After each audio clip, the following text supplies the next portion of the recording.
Ողջույն բոլորին, ինչպե՞ս եք, իսկ այսօր մենք միասին կպատրաստենք համեղագույն նրբաբլիթներ։ Մեզ անհրաժեշտ է 4 հատ ձուն,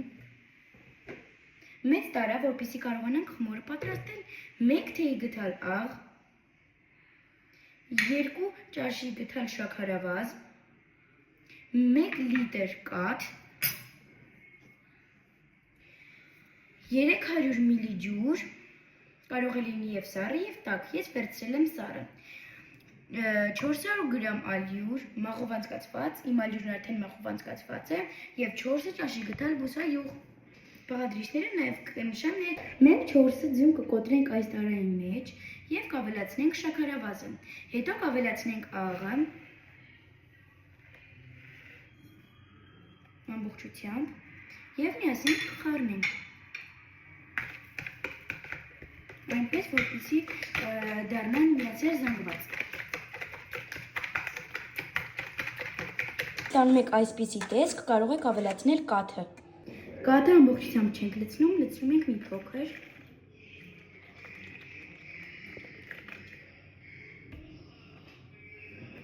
Մի փոքր խառնում ենք, այնպես։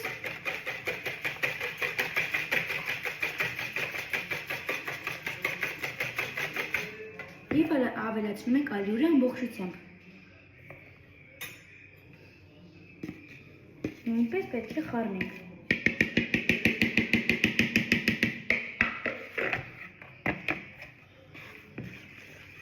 Պետք է այնպես խառնենք, որպեսզի դառնա միասեր զանգված։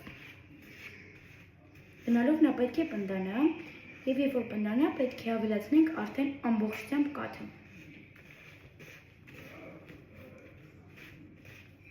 Որն այսպիսի տեսք ունի, մի փոքր էլ կխառնենք, որպեսզի իր գնդիկները վերանան և արդեն կլցնենք մնացած կաթը։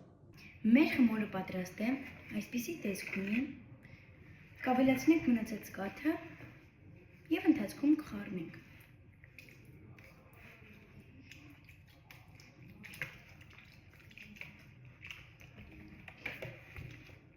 Խառնենք։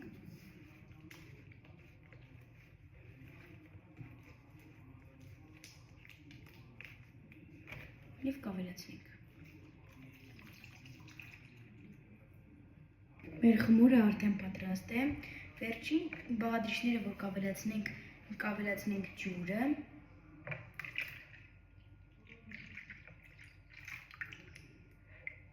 և կավելացնենք 4 ճաշի գթալ բուսայուղ։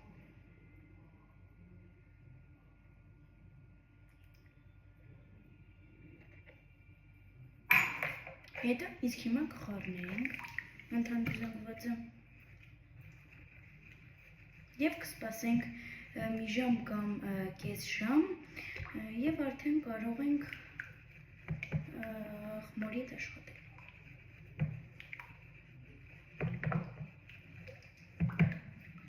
Մեր խմորը պատրաստ է,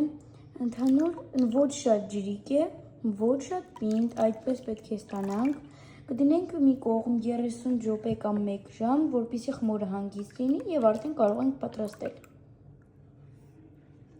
Մենք թավայի վրա ավելացրեցինք մի փոքր ձետ, երբ որ թավան տաքանա, կավելացնենք խմորը։ Նրբաբլիթները պատրաստ են, շատ լավ վիճակում են գտնվում, կսպասենք այս մեկնենինի ընթացքը կնկարեմ։ Մեր նրբաբլիթները պատրաստ են, իսկ հիմա կփորձենք։ Շատ լավ տեսք ունեն։